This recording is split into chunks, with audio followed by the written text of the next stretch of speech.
Dans les couloirs feutrés du pouvoir, un chef d'État français, supposément le symbole du prestige national, se voit brutalement sommé par Washington de plier sans délai sur des enjeux géopolitiques majeurs.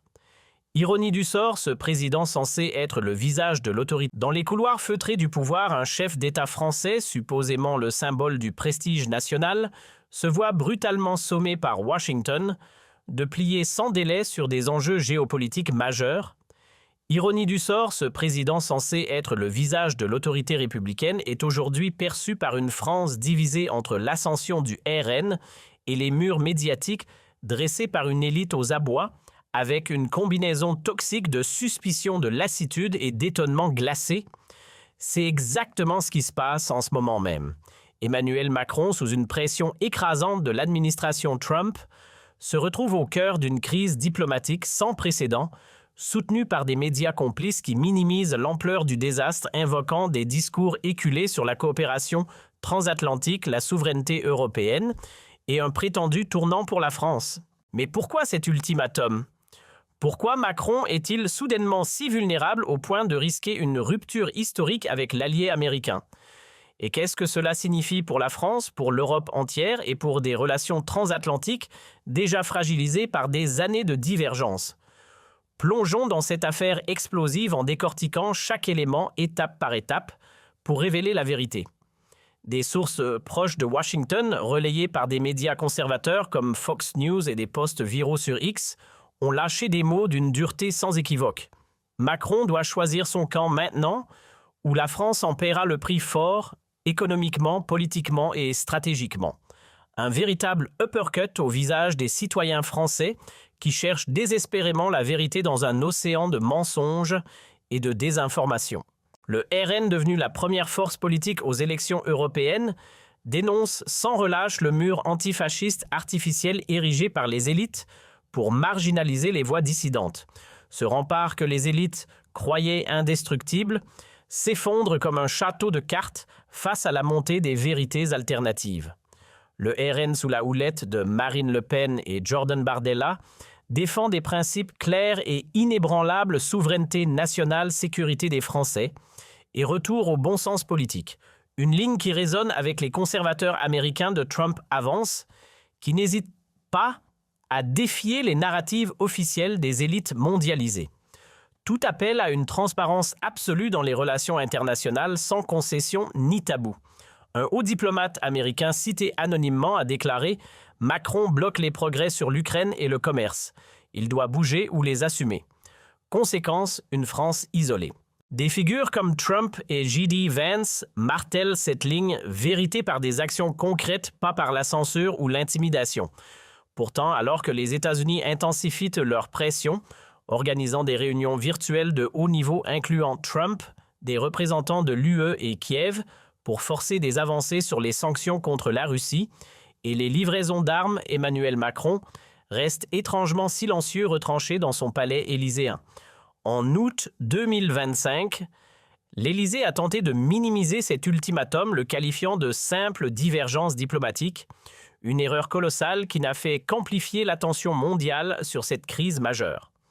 Macron sait pertinemment qu'il joue un double jeu depuis des années. En Europe, il se présente comme un champion du libéralisme progressiste, aligné sur Bruxelles et les idéaux mondialisés. En France, il agit comme un censeur autoritaire, muselant les voix critiques et étouffant les débats gênants. Les conservateurs américains soutenus par des figures comme Elon Musk sont au contraire célébrés comme des porte-étendards de la raison et de la liberté. Sur X, les messages fusent. Macron plie face à Trump, l'Élysée tremble de peur. Ce n'est pas un hasard, c'est un signal clair que les temps changent, que les peuples se réveillent face à l'hypocrisie des élites. Mais qui est cet Emmanuel Macron, ce président qui fait face à cet ultimatum américain et s'oppose farouchement à la liberté d'expression, pourtant pilier fondamental de notre démocratie? Il est temps de révéler la vérité derrière sa façade lisse, soigneusement polie par des années de communication médiatique. Macron, qui se vend comme un leader moderne, visionnaire et progressiste, traîne un passé qui soulève de sérieuses questions sur sa crédibilité et sa légitimité. Imaginez le président censé guider la nation à travers les tempêtes économiques et géopolitiques, à un historique marqué par des scandales financiers et des alliances douteuses. Il évoque avec fierté ses années en tant que banquier chez Rothschild, ses connexions rapides avec les élites mondiales, mais cela sonne comme l'histoire d'un opportuniste, charmeur et calculateur non faux. Ces récits ne prouvent pas une authenticité humaine, mais masquent une personnalité problématique tissée d'ambitions démesurées et de manipulations habiles. Les anecdotes de Macron ne sont pas le témoignage d'un leader proche du peuple ou relatable, mais un indice flagrant d'un caractère dangereux pour un homme d'État chargé de responsabilités aussi lourdes. Son manque de respect pour la transparence révèle un mépris profond pour les citoyens ordinaires, surtout lorsqu'il ose remettre en question ses intérêts personnels ou politiques. Ce trait se retrouve tout au long de sa carrière. Souvenez-vous du scandale des retraites en 2019 à 2020, où il a imposé des réformes en secret, brisant ses promesses de dialogue social et provoquant des mois de manifestations violentes dans les rues de France. L'homme qui jouait avec les règles économiques chez Rothschild est aujourd'hui celui qui joue avec la Constitution française contournant le Parlement à coup de 49.3 dès que cela sert ses desseins. Et que dire de son arrogance intellectuelle qui frise l'hubris? Les échecs répétés de Macron, particulièrement en diplomatie, mettent en lumière une ignorance criante des réalités nationales et des aspirations profondes du peuple français. Lui qui doit négocier sur la scène mondiale avec des puissances comme la Chine, la Russie ou les États-Unis, n'a jamais jugé nécessaire de s'adapter aux préoccupations quotidiennes des Français, chômage, insécurité, pouvoir d'achat en chute libre. Son choix de carrière passant de la banque à la politique par pur opportunisme, en sautant les échelons traditionnels de l'engagement public, témoigne d'un pragmatisme froid dénué de toute passion authentique pour le service de la nation. Ce manque de curiosité et d'empathie imprègne sa politique.